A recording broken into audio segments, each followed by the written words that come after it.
Meus queridos e amados irmãos, a paz do Senhor Jesus. É com muita alegria que nós aqui estamos para mais uma escola bíblica dominical. Queremos assim também louvar a Deus pela vida dos irmãos que estão aqui presentes conosco, para juntos buscarmos assim a presença do Senhor. Também queremos louvar a Deus por você que está chegando aqui através da transmissão, que você possa ser um multiplicador desse trabalho, nos ajudando a alcançar mais vidas e levar a palavra de Deus mais além, tá bom?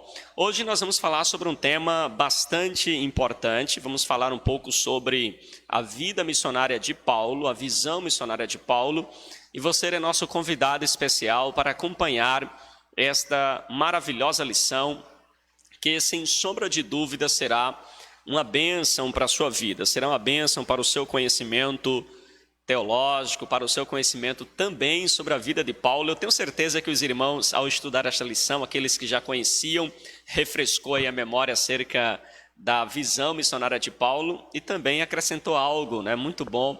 Eu, particularmente, na leitura desta lição, aprendi alguns detalhes que eu não sabia, pois se trata de uma lição muito boa, a visão missionária de Paulo.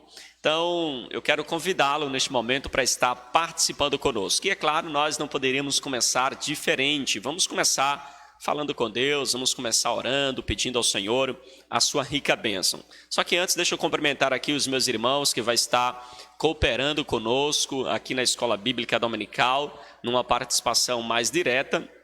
Estar aqui conosco o nosso diácono Homero, quero já também cumprimentá-lo nesta manhã, tá certo? O meu querido diácono, a paz do Senhor Jesus. Amém, amém, meus irmãos que se encontram em casa, a paz do Senhor a todos, meus irmãos que estão aqui no recinto, em nome de Jesus. A nossa querida irmã Ana Paula também, que nos dá a honra de estar aqui. Amém. Ela que sempre nos auxilia aqui também na Escola Bíblica Dominical. A nossa irmã Ana, também sempre junto com o diácono Homero e outros obreiros, né, o seu esposo, irmão Alexandre, sempre compartilha com a gente também durante a semana a leitura diária, né, e Deus tem falado ricamente aos nossos corações. Minha querida irmã Ana, paz do Senhor. Amém, paz do Senhor, pastor, aos demais irmãos que estão em casa e os nossos irmãos que estão aqui, em nome de Jesus. Amém, meus queridos. Sejam bem-vindos, então, a mais uma Escola Bíblica Dominical, em nome de Jesus. Eu quero, assim, convidar o nosso professor Alexandre para fazer, assim, a oração inicial. Ele vai estar, assim, cumprimentando os irmãos e já fazendo a oração inicial para darmos início a esta maravilhosa lição, a visão missionária de Paulo. Saúde, amada igreja, com a paz do Senhor. Vamos orar. Senhor, meu Deus e meu Pai, Pai benito, Pai amado, graças te damos, ó Deus, por esse dia tão importante. Estamos aqui na tua casa, ó Pai, onde damos início à Escola Bíblica Dominical. Senhor Deus, que neste momento o Senhor possa estar abençoando a vida de cada um, a vida dos professores que estão na frente, a vida do pastor, Pai. Que a palavra venha abrir nosso entendimento cada dia mais, abrir nossas mentes. Que essas palavras venham a ser palavras que venham trazer bons frutos em nossas vidas, em nosso conhecimento. Desde já te agradecemos, no nome santo de Jesus. Amém. Amém, queridos. Vamos então para mais uma aula que com certeza será uma bênção. E hoje, irmã Ana, meu diácono Homero, nossos diáconos e obreiros aqui presentes, hoje nós vamos falar sobre a visão missionária de Paulo. E nós temos alguns objetivos, né, a entender e a compreender. Por exemplo, como foi o trajeto missionário de Paulo, você sabe? Se você sabe, comenta aqui, deixa teus comentários, como Paulo evangelizava, como foi o seu trajeto missionário. Deixa seu comentário aqui também na nossa transmissão, os irmãos também fiquem à vontade para estar interpelando, tá certo? Ao longo da transmissão também participar. E também vamos ver aqui qual era a motivação do apóstolo Paulo. Hoje, irmã Ana, diácono Homero, a gente sabe que há muitas motivações para alguém implantar um trabalho, implantar uma igreja, para se evangelizar. E qual será que era a motivação de Paulo? O que motivava Paulo a querer ir pregar o evangelho às mais diversas regiões? Você sabe qual era a motivação de Paulo? Se você sabe, deixe o seu comentário aí também na nossa transmissão. E também devemos saber o compromisso de Paulo. Será que Paulo era uma pessoa comprometida realmente com a pregação do Evangelho? Será que Paulo era uma pessoa realmente comprometida em levar a mensagem de Cristo? Será que Paulo era? A gente vai ver aqui um pouco também sobre este compromisso de Paulo. E nossa esperança, nossa expectativa, nosso desejo é que você possa sentir a chamada missionária de Deus em seu coração. É que você possa se inspirar naquilo que Paulo fez, nas motivações de Paulo, no compromisso de Paulo, e que você possa então ter o seu coração aceso por missões, que a chama por missões possa arder veementemente em seu coração. E é claro, missões a gente faz indo, a gente faz contribuindo e a gente faz também orando. Nós desejamos que você, à medida que terminarmos essa aula, você possa agir em oração, você possa contribuir generosamente com o trabalho missionário e também que você possa se dispor, estar disponível para ir e pregar o Evangelho, assim como Paulo também pregou. Tá certo? Se você está nos acompanhando aí e não sabe como foi a trajetória missionária de Paulo, as intenções de Paulo, as motivações e o seu compromisso, você está no local certo, né? Você vai aprender aqui hoje esta importante lição. Todo mundo sabe que Paulo era um ativo perseguidor do Evangelho. Paulo não gostava dos discípulos do caminho, por isso que ele se levanta como perseguidor. Paulo participa, meu diácono Amaro, da primeira morte de um dos discípulos de Cristo, ou seja, de um dos seguidores de Cristo. O primeiro Marte, Paulo possivelmente não jogou pedras, mas disse assim: eu seguro a capa para você jogar, fica com as mãos livres. E Paulo então ficou segurando a capa enquanto Estevão estava sendo apedrejado. E eu penso que o testemunho de Estevão ali foi uma mensagem impactante para Paulo. Embora no momento Paulo ele ganha mais força e audácia para querer perseguir os cristãos. A gente vê que no capítulo de número 9, Paulo pede carta e vai perseguir os cristãos. Ele vai a caminho de Damasco na intenção de realmente cometer atrocidades com os cristãos. Então a gente vê que a graça divina o alcança neste caminho. Paulo, então, que estava cego espiritualmente, agora está cego fisicamente, por causa da visão que ele teve. E ele agora vai ser chamado por Deus para ser um dos principais pregadores do Evangelho. Paulo então começou agora a remir o tempo, já que ele perdeu muito tempo perseguindo os cristãos. Ele vai aproveitar agora cada oportunidade para comunicar a palavra de Deus, para levar a mensagem do Evangelho. E aí a gente vê uma mudança radical que acontece de Paulo, que deixa de ser o Paulo perseguidor para ser o Paulo perseguido, que deixa de ser o Paulo que destrói a igreja para edificar a igreja, que deixou de ser o Paulo que maltrata os cristãos para dizer que sem amor ele nada seria. Esse é o Paulo que Deus transforma pela sua grandiosa graça, e isso é bastante inspirador para nós. E a gente vê que o restante da vida de Paulo foi exatamente a prova cabal daquilo que aconteceu com ele no caminho de Damasco. Nós encontramos no livro de Atos diversos testemunhos de Paulo acerca da sua conversão. E aí a gente vê que Paulo ele ganha, né, de Deus esta graça, este fervor impressionante para fazer missões, a sua vocação para pregar o Evangelho aos gentios. E a gente vê Paulo cumprir isso com muito temor e tremor e com muita ousadia. Amém? Então essa é basicamente a nossa introdução de hoje. E eu quero assim já convocar a nossa irmã Ana Paula para falar um pouco sobre a vocação missionária de Paulo. Tá certo? Ela vai nos apresentar aqui como se deu a vocação missionária de Paulo, vai explicar para os irmãos esta chamada de Paulo para pregar o Evangelho aos gentios. Como foi essa experiência, irmã Ana Paula? Como foi essa chamada divina, né, do apóstolo Paulo? Como foi que ele se torna, então, a testemunha de Cristo? Como é que ele tem essa coragem, essa audácia, não é, para pregar o evangelho de Cristo, sendo ele outrora um grande perseguidor? A nossa irmã Ana Paula fica à vontade em nome de Jesus. Amém, glória a Jesus. Nosso primeiro ponto fala a vocação do missionário Paulo, a missionária de Paulo. O primeiro ponto, o ministro, sua experiência marcante e a chamada divina. Irmãos, é interessante ver que esses relatos, o médico Lucas, ele descreve, tanto no capítulo 9 de Atos, quanto o 22 e o 26, com propriedade, falando todos os detalhes da chamada de Paulo, né, em sua convenção.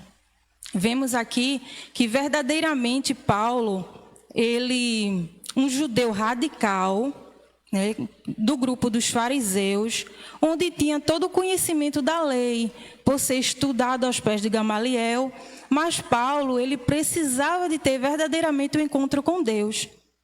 E vemos na palavra do Senhor que a partir desse encontro, coisas grandiosas aconteceram. Em primeiro lugar, na vida de Paulo, onde Paulo ele reconheceu, né, que é carente, necessitado das misericórdias e graça do Senhor, para assim propagar o evangelho, para assim glorificar o nome do Senhor, porque o tempo era chegado. A Bíblia fala que Paulo ele pregou a tempo e fora de tempo. Louvamos a Deus, porque o Senhor é aquele, igreja, que ele usa das suas formas para nos atrair. E vemos no capítulo 9 de Atos a sua chamada, onde no primeiro versículo, ele ali, como o nosso pastor falou, ele vai até o sumo sacerdote, pede cartas, né? A Bíblia diz ali que ele, furiosíssimo, para ir até Jerusalém, porque se ele encontrasse homens ou mulheres, até na Bíblia fala que ele relatava o povo de Deus como os participantes de seita. E ali, se ele encontrasse aquelas pessoas, iam ser prisionadas, ia ser lançada no cárcere. Porque a fúria e a ignorância de Paulo era muito grande. Só que o nosso Deus, em sua infinita misericórdia, vai de encontro a Paulo. A Bíblia relata no capítulo 9, igreja de Atos, que em direção a Jerusalém, no caminho de Damasco, né, a Bíblia fala, tem versões que diz que foi uma resplandecente luz, outra um grande clarão, foi de encontro a Paulo. E ali Paulo cai, né, diante dos seus companheiros e escuta uma voz. Os seus companheiros ouviram a voz, mas não entenderam. E Paulo compreendeu. A Bíblia relata que Jesus ele falou, o próprio Deus, né, na figura de Jesus Cristo, vai em encontro a Paulo para ele reconhecer que era perseguidor da igreja cristã. Quando a gente fala de Paulo, irmãos, a gente lembra perfeitamente que ele foi um grande líder, mas Paulo teve uma história. Paulo precisou ser convertido, o próprio Deus foi de encontro a ele, para que ele vivesse o evangelho, para assim ele pregar a toda a criatura. E o amor a Deus e o temor foi fundamental, pastor. O temor e amor a Deus foi fundamental para Paulo se analisar e ver o quão ele é necessitado da graça e das misericórdias do Senhor. E a Bíblia diz que ali ele caído, o Senhor ele pergunta: Saulo, Saulo, por que me persegues? E ali ele, ouvindo aquela voz, pergunta: quem és tu, Senhor? E ali Jesus ele fala: sou Jesus a quem tu persegues.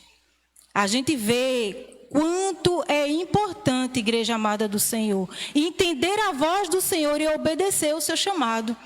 Ali ele se levanta por seus companheiros e vai à direção de Jerusalém, mas já vai de uma forma modificada, não é assim, pastor? Paulo, ele já vai de uma forma diferente, onde estava furioso, com raiva de querer perseguir, aprisionar os cristãos, ele ali já vai temente a Deus. A gente vê como o Senhor é misericordioso.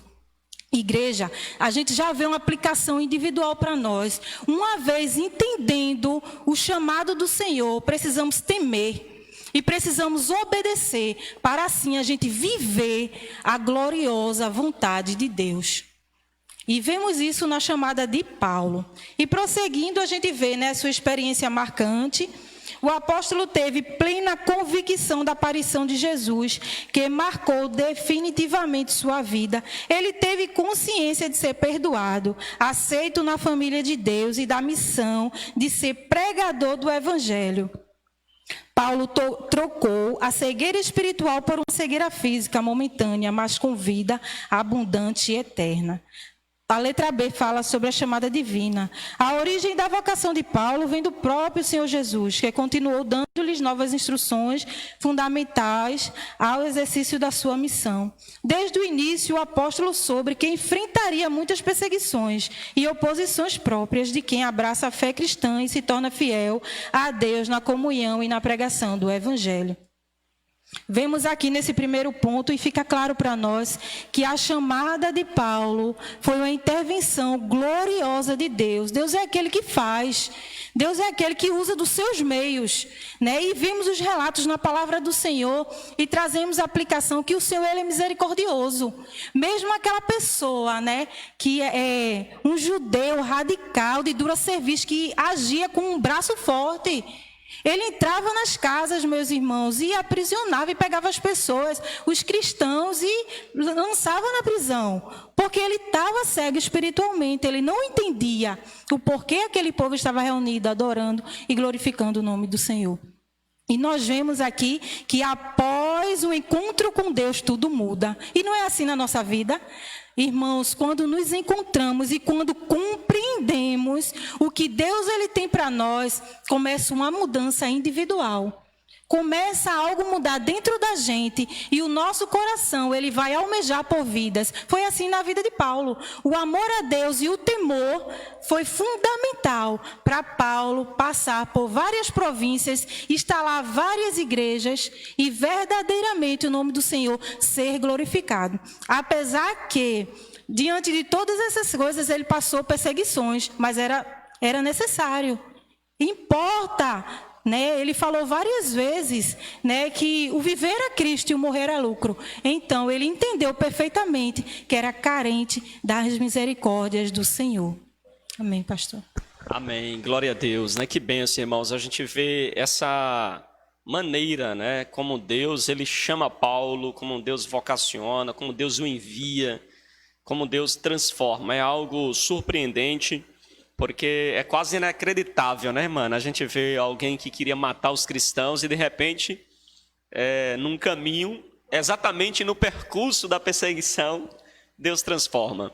Isso mostra, irmã Ana Paula, os irmãos, que a esperança para aqueles que a gente olha às vezes e não vê nele qualquer perspectiva de um dia ser um cristão, de um dia estar em Cristo, de um dia ser um pregador do Evangelho, de alguém, de um dia estar servindo a Deus, assim, não é? Veja que tem pessoas aí fora que eles respeitam, que eles recebem a palavra, diferente de Paulo, viu? Se você fosse pregar para Paulo, tenha certeza que você sai algemado, não é? Então veja, essas pessoas que ainda ouvem o Evangelho, se a gente comparar com Paulo, há uma grotesca diferença. Paulo era um perseguidor. Eu comparo lá como no interior. Eu me lembro, irmã Ana Paula, aqui no interior uma vez, eu bati numa porta, né, para evangelizar, eu jovem ainda, uns 16 anos, e eu estava com um grupo de jovens, ou com outros jovens, e a gente, quando bateu na porta, aí o camarada olhou lá de dentro e fez assim: espera aí que eu tenho um negócio para vocês. Quem me ia esperar, irmãos? A gente até ficou olhando, né? Ver o que é que vem. Ele vinha com um facão na mão. Disse, pronto, acabou, né? Espera que eu tenho um negócio para vocês. A gente saiu, não dava para pregar para aquela pessoa. Então veja, tem pessoas que assim, mas Deus transforma, Deus faz milagres. Deus pode torná-lo, né? Fazer dele uma nova criatura. Alguns dos irmãos gostariam de acrescentar um pouco aí sobre o chamado de Paulo, sobre essa vocação de Paulo. Fica à vontade, irmão Alexandre. Que pena que eu não vou poder colocar os irmãos hoje, viu? Porque eu tentei conectar a câmera aqui para os irmãos, mas diante de um pequeno problema técnico aqui, não consegui transmitir para os irmãos. Saúde a amada igreja com a paz do Senhor, mais uma vez. Como a gente viu a passagem que a irmã Ana Paula citou, né? Quando ele caiu, né? Saulo caiu, que escutou a voz do Senhor, que os companheiros dele levantaram ele. Naquele momento ali também ele tinha perdido a visão, né? Ele perdeu a visão. E a gente sabe que quando ele teve essa perda de visão, a Bíblia relata que ele passou 3 dias sem enxergar, sem comer e também sem beber. Foi quando ele foi, né, para a casa de Judas,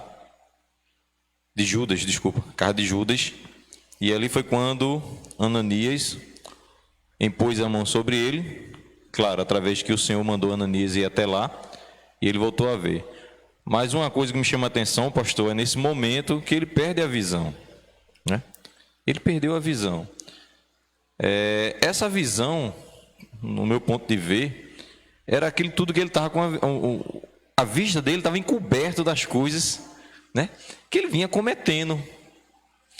Acredito que esses 3 dias que ele passou também ficou analisando. Passou um filme, imagina passar um filme na cabeça da pessoa. Será que tudo que eu fiz estava tudo errado? Porque o Senhor Jesus veio falar comigo. E Deus, quando tem um encontro com essas pessoas, Deus transforma. E a gente vê muitas pessoas que foram transformadas. Quem não conhece? Quem a gente não pode citar algumas pessoas que a gente conhece no meio da gente, né? Algum parente, algum conhecido da gente que era perseguidor e Deus transformou, né? Eu tenho um amigo, viu? Não sei se o senhor me permite eu relatar aqui. Eu trabalhei à noite, né? Trabalhava à noite e tinha eu rondava, fazia ronda lá com os companheiros e tinha um rapaz que perseguia. Tem um irmão lá que começava escutando a rádio, entrava em mistério e ficava lá, e ele ficava furioso, fez várias denúncias, várias reclamações da gente no serviço, e a gente se escondia para escutar a palavra na rádio lá à noite, e ele ficava furioso. E Deus teve um encontro com esse homem, viu? Deus teve um encontro com esse homem, e até hoje ele está no Evangelho, ele aceitou, e é um obreiro da casa do Senhor. Então Deus não é diferente. Perseguiu por muitos anos, não foi 1 mês, 2 meses, não. Muitos anos ele perseguiu. A gente se escondia para escutar a palavra do Senhor com um raidinho lá à noite. Ele chegar no posto de serviço, já ia logo querer notificar a gente. E Deus teve um encontro com ele. Então Deus transforma, né? Por mais que você seja perseguidor. Amém? Amém, glória a Deus. Então você vê como Deus pode transformar o mais vil pecador em um evangelista e um pregador do evangelho. Dando continuidade aqui à nossa lição, vamos aqui também conversar um pouco com o nosso diácono Homero. Ele vai aqui falar um pouco para a gente sobre a consciência missionária de Paulo. Será que Paulo ele tinha essa consciência de que realmente deveria pregar o evangelho? Qual era o relacionamento de Paulo aí com as missões? Certo? O nosso diácono Homero vai falar um pouco assim sobre esse ministério de Paulo, sobre essa consciência missionária. Você acha que Paulo era realmente alguém consciente da missão, que sabia que tem uma missão para cumprir, que estava disposto a dar a sua própria vida para cumprir o chamado que Deus colocou nele?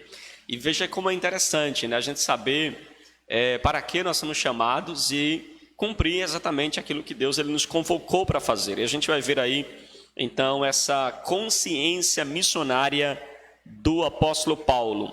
Você sabe como era essa consciência? Ou se você sabe, comenta também aí na nossa transmissão, no nosso vídeo, tá certo? Nosso diácono Homero, como era aí a consciência missionária de Paulo? Nos ajude aí a entender um pouco sobre esta responsabilidade que repousava sobre o apóstolo. Glória a Deus, a paz do Senhor a todos os irmãos. Eu estava aqui escutando a irmã Ana Paula falar aqui, o nosso irmão Alexandre, e o pastor falando sobre o início, né, do ministério de Paulo ali, que a gente vai chegar. Eu vou entrar um pouco no tema da irmã Ana Paula para a gente chegar aqui na consciência missionária. Porque o apóstolo Paulo era tido como uma fera selvagem. Imagina aí um leão brabo aí solto no meio da rua, perseguindo todo mundo aí, querendo exterminar, prender, de tudo. Ele ainda tinha autorização para isso.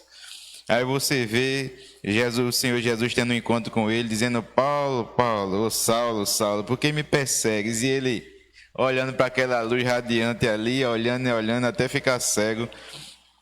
Aí, tu és quem, Senhor? Quem és tu, Senhor? E olhando Jesus, não, eu sou Jesus a quem tu está perseguindo.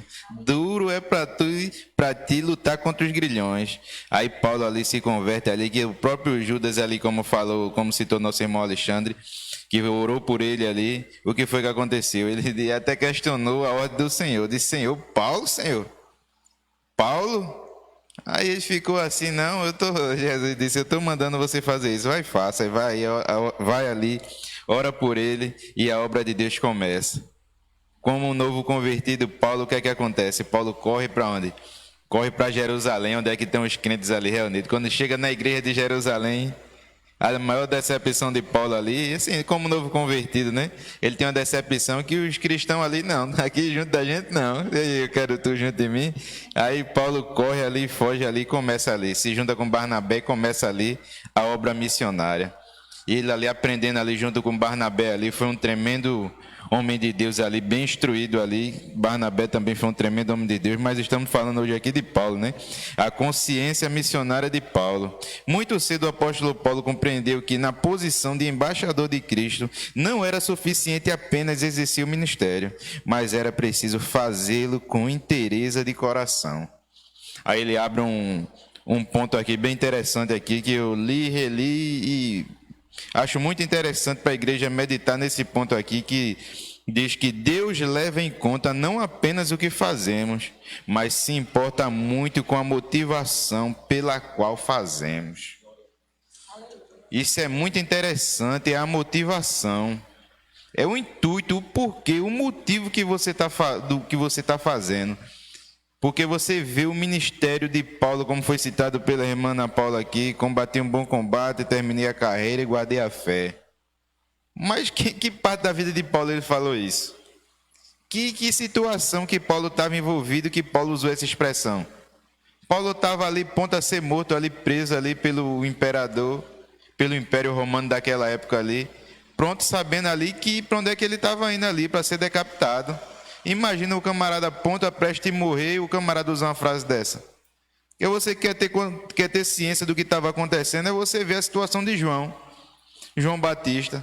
João Batista ali, quando estava ali numa prisão ali no deserto ali, como de dia é muito quente, de noite é frio demais, vestido com poucas vestes ali, veste de camelo ali. O que foi que aconteceu com João? Ele corre ali, chamou os discípulos dele, vai lá até Jesus e vê se ele é o Cristo mesmo, porque o acosto está demais. João Batista, ele correu, chamou os discípulos e mandou os discípulos perguntar a Jesus. E Jesus, olha, o cego vê, o coxo anda, e começou a fazer milagres ali. Diz lá a ele o que é que vocês estão vendo aqui.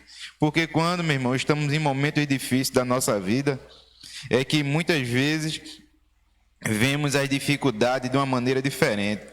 Mas eu aprendo aqui com Paulo que ele, no momento mais difícil da vida dele, ele nunca deixou de glorificar Jesus.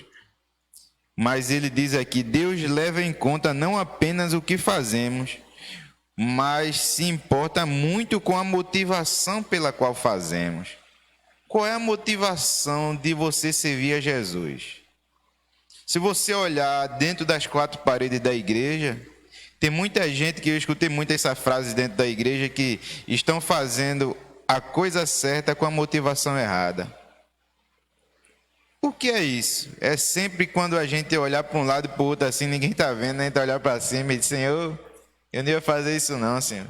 Né? Porque a gente sempre tem que saber que o Senhor Jesus está vendo tudo que a gente faz. Ele sonda o nosso coração. Quando nós fomos naquele dia ali, no grande dia do juiz ali, que o grande dia do juiz de Deus ali, nós ali temos ali o sangue de Jesus, vamos se apresentar ali com o sangue de Jesus, e a justificação do crente é essa.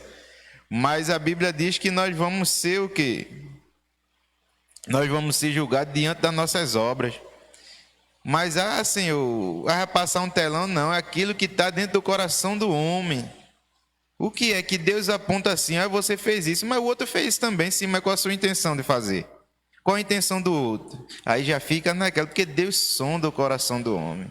Hebreus 4,12 diz que a palavra de Deus é viva e eficaz, mais penetrante do que uma espada de dois gumes, e ela vai lá na divisão entre a alma e o espírito. Qual a motivação de você fazer as coisas para Deus? Daí o zelo, o amor e o entusiasmo de Paulo na defesa da fé cristã e na obra missionária. E uma certa vez escutei nosso pastor Fagner aqui fazendo uma pregação sobre o apóstolo Paulo. Faz mais de ano essa pregação, mas nunca saiu da minha mente, falando sobre Paulo foi perseguido pelos cristãos, Paulo foi perseguido pelos irmãos, foi perseguido pelos judeus. E isso tudo ali, Paulo contando ali a história dele ali, dizendo que nada foi fácil, sofreu naufrágio, sempre ali glorificando o nome de Deus. Imagina Paulo naquele naufrágio ali e as coisas difíceis ali. Ele diz: Jesus, eu estou te servindo porque isso está acontecendo comigo. Eu podia questionar isso aí, mas ele: não, meus irmãos, estão tudo certo. Eu tive um sonho ontem e o Senhor me revelou que todas as almas que estão aqui diante de mim, todas ele iam conservar em vida. Vê, sempre a gente pode puxar para o lado negativo, mas Paulo era diferenciado. Ele sempre olhava o lado positivo da vida e dizia: não, Senhor, tudo que aconteça seja para a glória do teu nome. Aí o primeiro ponto diz: o ministério da reconciliação. O fato de ter sido reconciliado com Deus dava a Paulo o motivo para ajudar outros a ter idêntica experiência. A questão do cristão não pensar só nele, né? Paulo queria que a mesma visão que ele tinha, o mesmo sonho, a mesma experiência que ele teve com Deus, ele queria que várias pessoas tivessem. E assim ele foi ali trazendo a palavra de Deus e contando o testemunho de vida que ele tinha tido.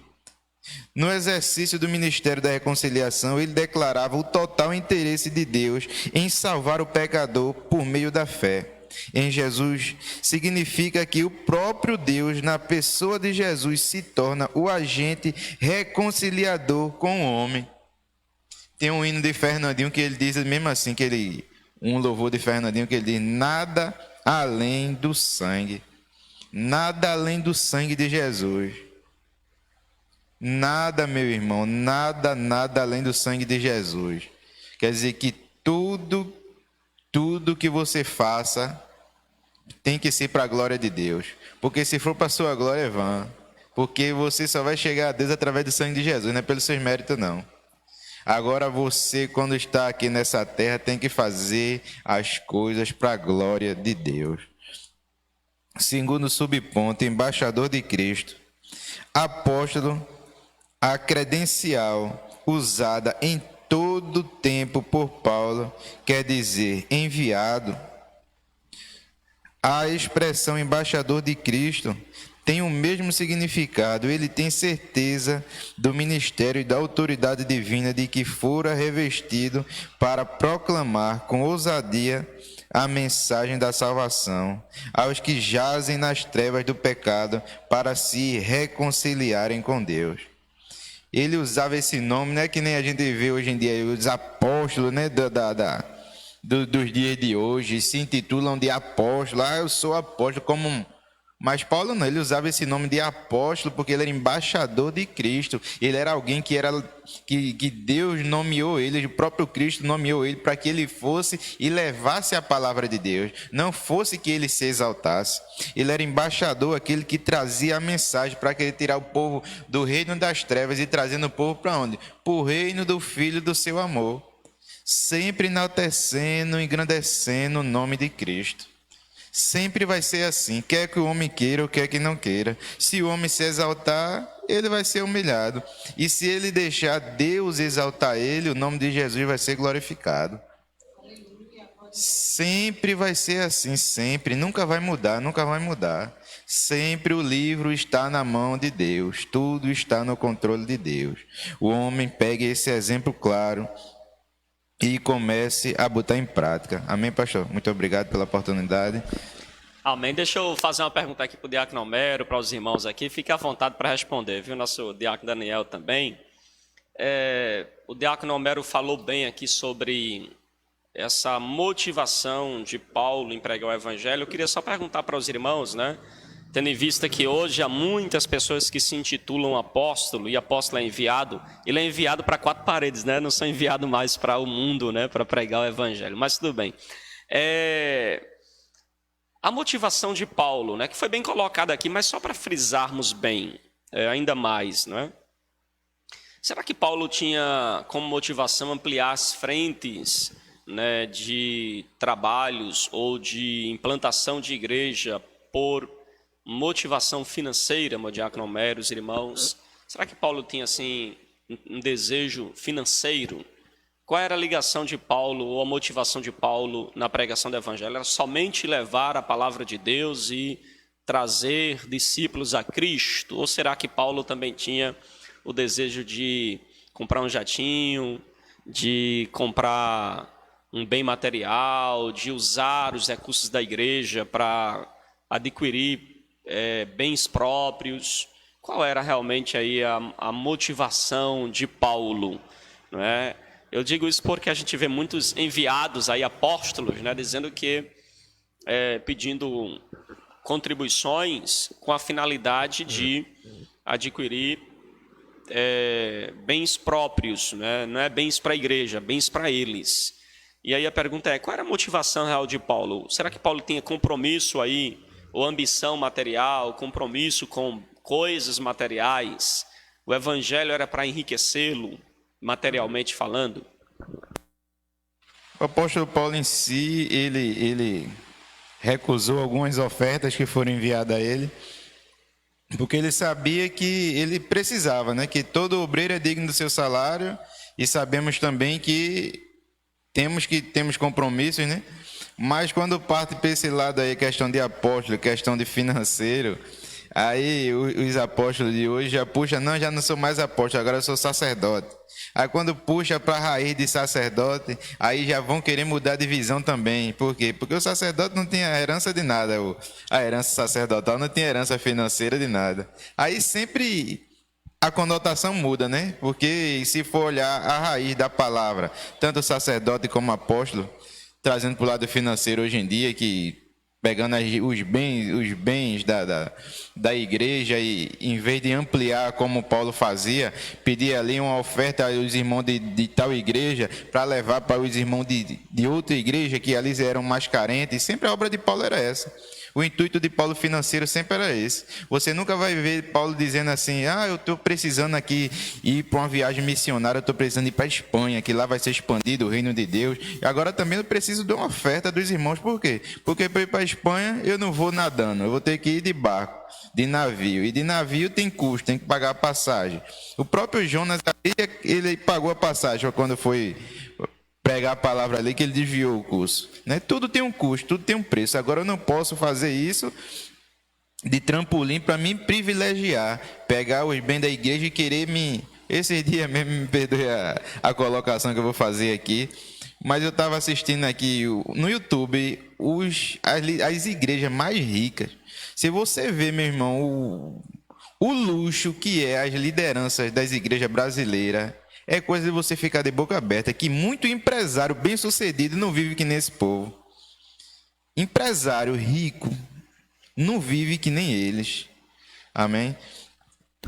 Terrível, terrível. Os irmãos querem comentar? Diácono Daniel, os irmãos, em ligeiros tempos, podem ficar à vontade também. Meus irmãos, nosso diácono Homero, né, ia falar? Deixou bem colocado aqui, né, sobre a importância de se ter recursos, mas que não seja a motivação do obreiro, do evangelista, do missionário, do pastor, que a motivação não seja financeira, mas que a motivação seja o reino de Deus, seja então pregado e anunciado, o evangelho seja anunciado a todas as nações. Não tendo nenhum comentário a mais aqui dos irmãos, deixa eu ler só um recadinho aqui dos irmãos. Nosso diácono Valdemir, né, está participando diretamente ali do trabalho.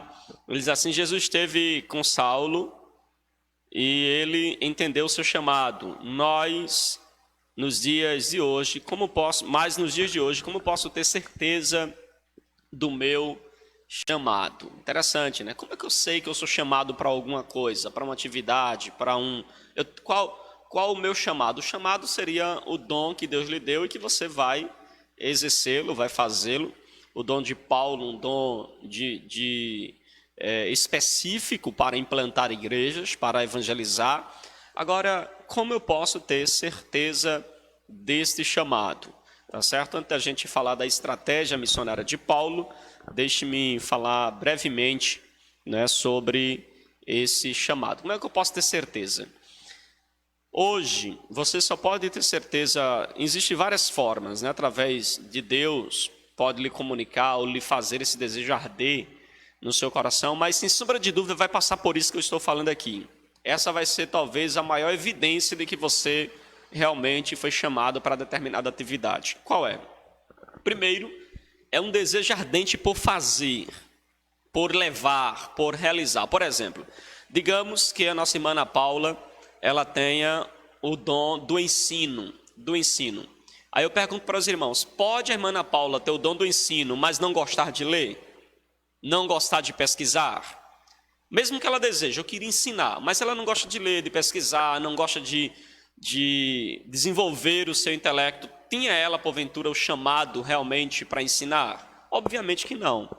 Obviamente que não. Se você está me ouvindo e diz assim, pastor, eu fui chamado para pregar, mas eu não gosto de ler, não gosto de madrugar orando, buscando a Deus, buscando conhecimento, pode ter certeza que você tem só um desejo, mas não é realmente a sua chamada, certo? E Deus pode lhe dar a chamada.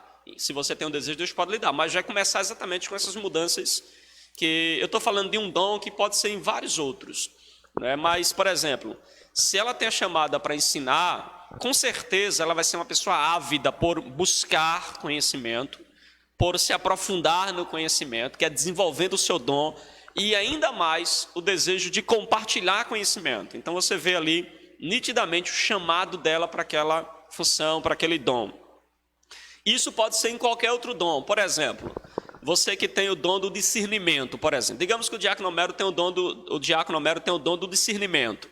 Então, o diácono Homero, ele é uma pessoa que ao ouvir alguém ensinando ou pregando, ele consegue com facilidade associar a mensagem pregada com aquilo que diz as Escrituras, o que requer também um conhecimento da palavra de Deus. Ele vai conseguir trilhar. O que o pastor está falando está em tal texto, está em tal palavra. Isso aqui que ele falou não corresponde à verdade bíblica. E ele consegue identificar isso, ou seja, ele tem um dom do discernimento. Qualquer pessoa que vem trazer uma mensagem ou falar algo para ele tem um dom do discernimento. Agora, detalhe, quem tem esse dom do discernimento não fica nas esquinas falando, fulano não pregou nada hoje, atropelou tudo. Não, isso aí é dom de fofoca, de encrenca, de confusão, que não é dom. Não é dom, é carnalidade. A Bíblia trata isso como carnalidade. Se ele tem o dom realmente, o que é que ele vai fazer?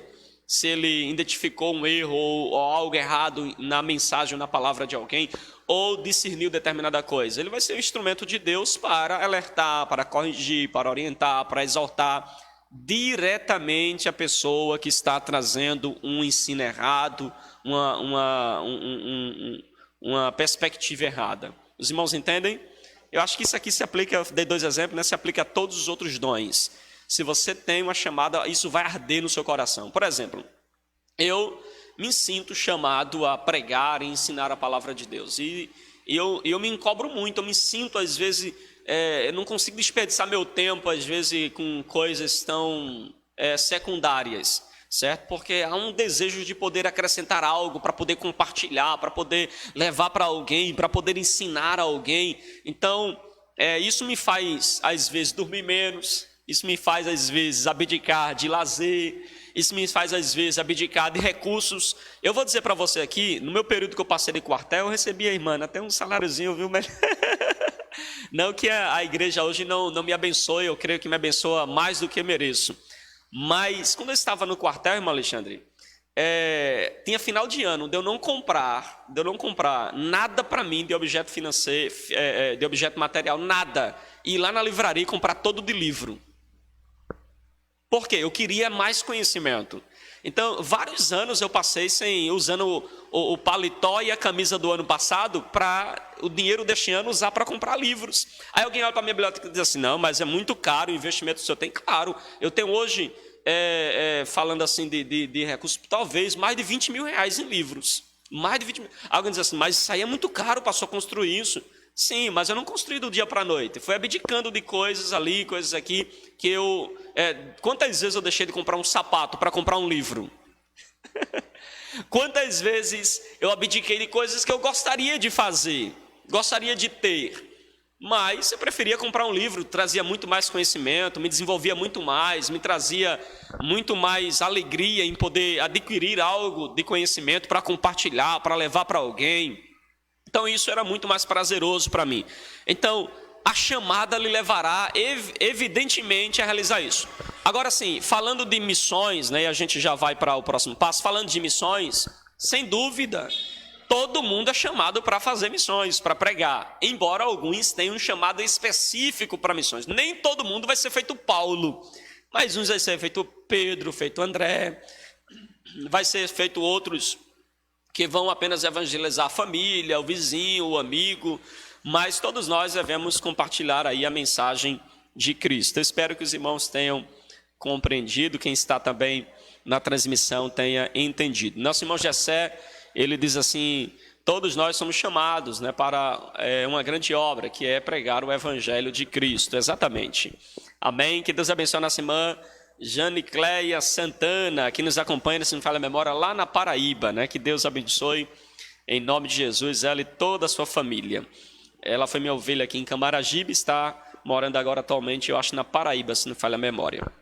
Vamos falar um pouco sobre a estratégia missionária de Paulo. A estratégia missionária de Paulo. O nosso texto para esse comentário está em Romanos capítulo 15, verso de número 18 até o verso de número 21. Se você quiser abrir na sua casa, acompanhar os irmãos aqui também, o que eu vou falar está basicamente nesse texto, tá certo?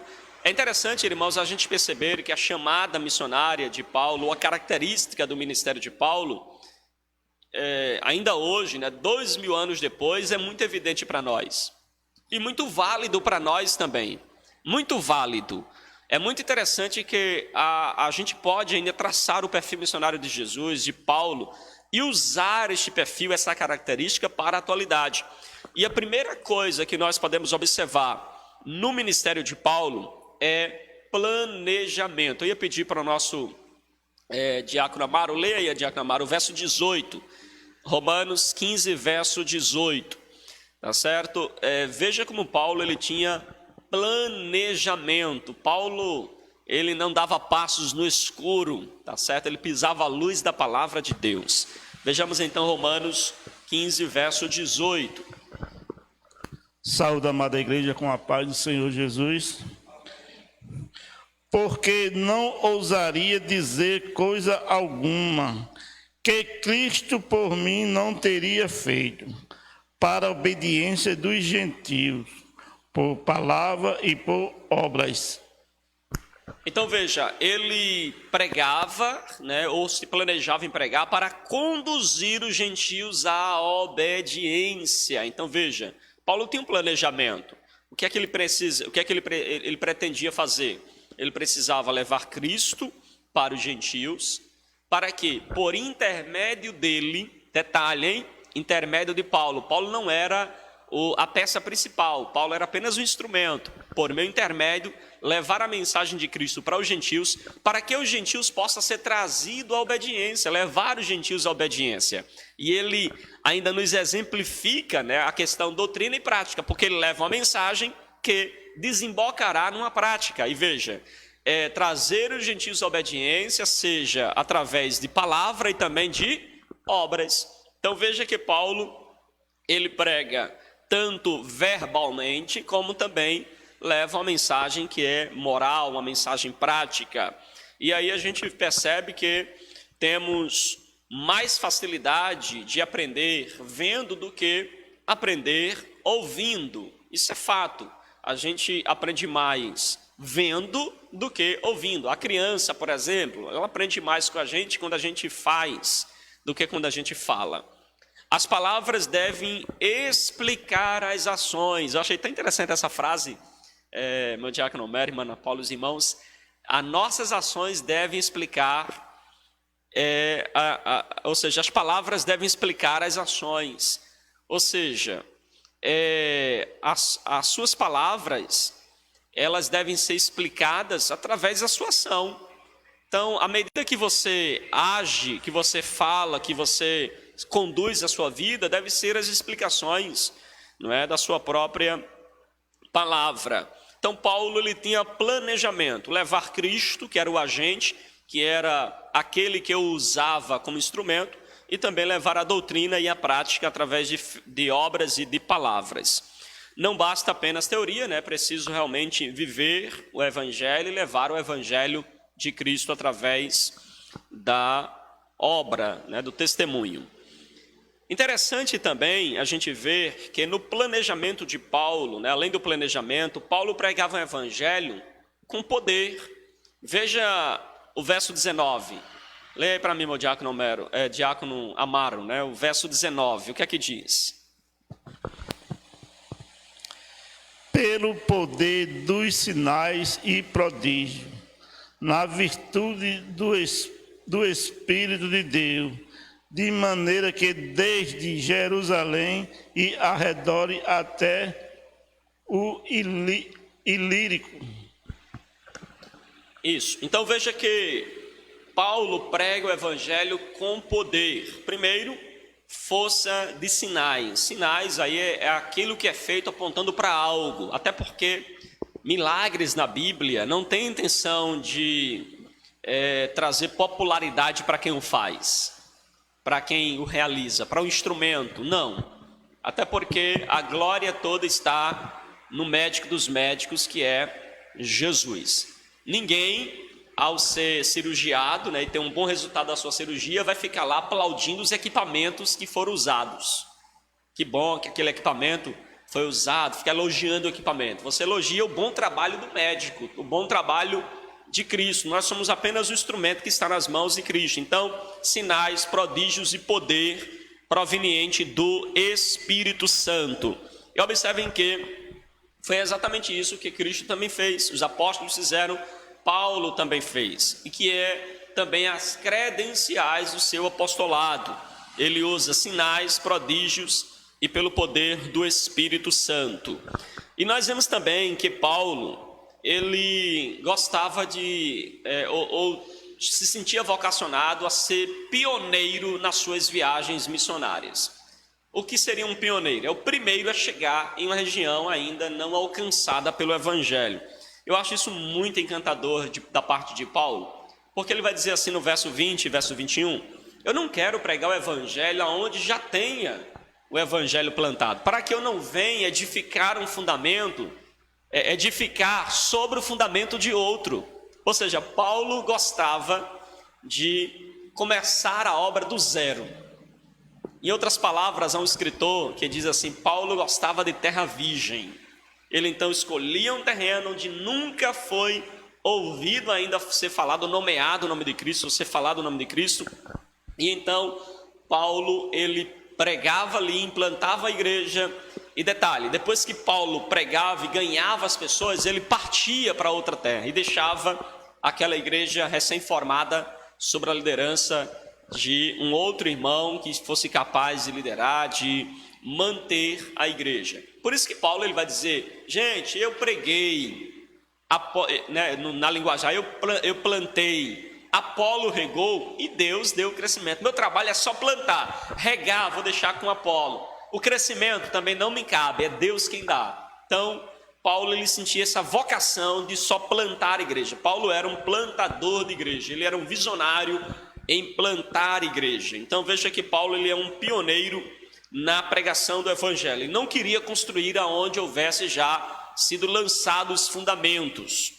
Isso é interessante, porque nós corremos hoje um grande risco de querer desprezar as comunidades mais carentes, mais pobres, as comunidades negligenciadas para querer pregar somente nos grandes centros. Porque hoje há uma sede da parte de muitos líderes em construir, em pregar, em levar o Evangelho somente para os grandes centros. Afinal, a gente quando vê essa intenção de querer pregar somente aos grandes centros, essa motivação de ser somente nos centros, é uma motivação de querer um retorno do centro, porque a ideia de que no centro as pessoas são têm uma melhor condição de vida e pode trazer um maior retorno. E por isso algumas igrejas não plantam igrejas em favelas, não plantam igrejas em vielas, não plantam igrejas em locais aos olhos, né, humanos aí da sociedade que inverte valores, desprezados. Mas veja que Paulo, ele vai pregar aonde ninguém nunca pregou, onde o nome de Cristo ainda não foi mencionado. Eu não estou dizendo com isso que seja desprezível o líder colocar a igreja num ponto estratégico, até porque se você olhar ao ministério de Paulo, a maioria das igrejas, se não 90% delas, Paulo só plantou em locais estratégicos, perto de porto, porque pessoas transitavam para alcançar maior fluxo de pessoa. Dos grandes centros, Paulo plantou muitas igrejas em grandes centros, na ideia de perto de uma feira, onde as pessoas podem facilmente ouvir a palavra e levar para os seus bairros, para as suas localidades. Obviamente isso é muito importante, mas veja que Paulo não pregava evangelho para outro cristão, ou não se acomodava em aqui já tem uma comunidade, vou me acomodar aqui. Não, Paulo sempre gostou de terras virgens, novos horizontes. Paulo, ele era um abridor, né, de caminho. Onde não tinha caminho ainda, ele ia abrindo o caminho e levando ali a mensagem do evangelho. E para a gente concluir, né, a nossa lição, a gente vê que é importantíssimo, irmãos, nós seguirmos o exemplo do apóstolo Paulo, cujo ministério tinha planejamento, pois sem planos as oportunidades passam e nós não realizamos a obra de Deus, ou a obra que Deus espera de nós. Nós temos o Espírito Santo para nos dar poder, para nos capacitar, e precisamos também alcançar ainda as pessoas que não ouviram falar de Jesus. Como eu falei aqui para os irmãos, existe no Brasil ainda tribos que nunca ouviram falar do Evangelho, porque não tem Bíblia no seu idioma, não tem Bíblia que possa ser de fácil leitura para eles, não tem contato diretamente, né, com os grandes centros, são comunidades isoladas ainda ali na região da Amazônia, inclusive também aqui no interior do Nordeste, viu? Pessoas que não tiveram ainda a oportunidade de ser evangelizadas. E por que isso acontece? Porque às vezes a gente está preocupado em mandar missionários para países que já têm missionários cristãos. Não que lá não precise, mas será que a gente não pode começar por aqui, alcançando aqueles que estão mais perto, que talvez seria de mais fácil alcance, né? Então, é muito importante a gente se dar o trabalho aí de levar o Evangelho, principalmente para quem não ouviu do Evangelho. Inclusive, irmã Ana Paula, o irmão aqui é conhecedor, que tem grupos religiosos que se preocupam em pregar para outro cristão. Terrível isso, não é? O famoso pescador de aquário. Eu vou pescar aqui na igreja do irmão, vou ficar evangelizando na porta da igreja dele. Outros ligam realmente para converter alguém de outra religião para a sua religião. Então veja, tudo num conceito de motivações equivocadas. Nós possamos assim levar a mensagem de Cristo em especial para quem nunca ouviu do Evangelho. Devemos então refletir a glória de Deus, andando como filhos da luz, exercendo influência sobre os perdidos, com o bom perfume de Cristo. Amém? Algum dos irmãos gostaria de comentar, acrescentar alguma coisa? Eu vou pedir aqui para a nossa irmã Ana Paula, não sei se ela nos ajudará a fazer uma conclusão, né, um resumo geral, e assim concluir a nossa lição. Os irmãos ficam à vontade na sequência para também deixar o seu comentário. Você que está em casa nos acompanhando, tá certo? Você pode... Isso, olha aí, nosso presidente assim, na linguagem popular, Paulo gostava de arrancar tocos, isso mesmo, não gostava de já chegar e construir sobre um alicerce que outro fez. Não, Paulo gostava de começar do zero, arrancar toco, preparar o terreno, fazer a base, fazer a construção, estava pronto, Paulo ia embora. E até, viu, antes da irmã Ana Paula falar, hoje a gente tem uma visão muito denominacional, sabe? A gente evangeliza e quer que as pessoas sejam da nossa denominação. Paulo, ele, é claro que o tempo, a época era diferente, mas ele ganhava aquelas pessoas para Cristo, deixava um pastor lá e ia embora. Não esperava mais nada daquela igreja. Aquela igreja não ficava um patrimônio do apóstolo. Não ficava como se o apóstolo é o responsável principal daquela igreja. Não, ele plantava e ia embora. Por vezes, aquela igreja dava problema pela inexperiência dos líderes, eles então solicitavam a Paulo que desse uma orientação. Paulo mandava cartas, Paulo desejava retornar para consolar, edificar e orientar e resolver possíveis problemas. Mas você vê que Paulo plantava aí, partia para um novo campo, para uma nova terra, para arrancar toco e começar tudo do zero. Da semana, Paulo. Amém, glória a Deus. A conclusão aqui da nossa lição diz assim: Deus tem dado a cada um de nós um ministério segundo o chamado e os dons recebidos do Espírito Santo. Paulo disse: tudo faço por causa do Evangelho, com o fim de me tornar cooperador com ele. 1 Coríntios 9, 23. Vimos aqui nessa manhã que o propósito fundamental do ministério, do encontro de Paulo com Deus, foi para que ele trouxesse o Evangelho da cruz de Cristo. Para apresentar o nosso Jesus como Filho de Deus, que morreu numa cruz para trazer a salvação à humanidade. E ele teve um entendimento em observar e trazer para os gentios, para que eles reconhecessem e trouxessem o arrependimento aos seus corações, para verdadeiramente as suas obras, elas serem convertidas e dignas de arrependimento. E todos nós, igreja, nessa manhã a gente entendeu que somos cooperadores do reino de Deus. O Senhor, Ele nos chamou.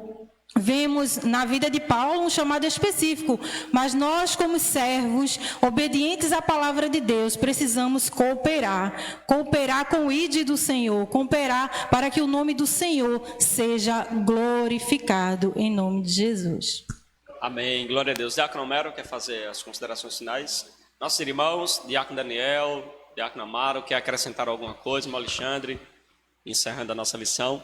Amém, então nós chegamos aqui ao finalzinho de mais uma lição. Queremos assim chamar a sua atenção para tudo que foi falado, para tudo que foi ensinado. Paulo foi chamado por Deus, preparado por Deus, enviado por Deus. Paulo, ele tinha uma estratégia missionária e Paulo tinha planejamento. Paulo tinha motivações corretas, Paulo tinha propósitos corretos.